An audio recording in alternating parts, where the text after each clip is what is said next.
গুজরাট থেকে স্পেশাল ট্রেনে করে বহিরাগত দুষ্কৃতীদের আনা হয়েছে। বৃহস্পতিবার সকালে বিহার থেকে একটি বাসে করে বহিরাগত আনা হয়েছে।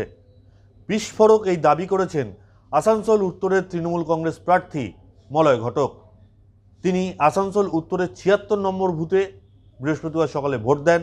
ভোট দিয়ে বেরিয়ে সাংবাদিকদের প্রশ্ন, সাংবাদিকদের সামনে তিনি জানান কী কারণে স্পেশাল ট্রেন চালানো হলো, ভোটের একদিন আগে কী কারণে স্পেশাল ট্রেন চালানো হলো, যে স্পেশাল ট্রেনের মধ্যে ৫টির মধ্যে ৪টি এসেছে গুজরাট থেকে।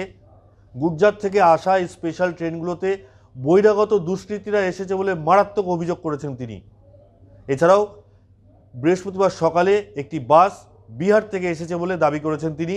এই ট্রেন এবং বাসে করে বাইরে থেকে বহিরাগত নিয়ে এসে বহিরাগত দুষ্কৃতীদের নিয়ে আসা হচ্ছে বলে দাবি করেছেন মলয় ঘটক।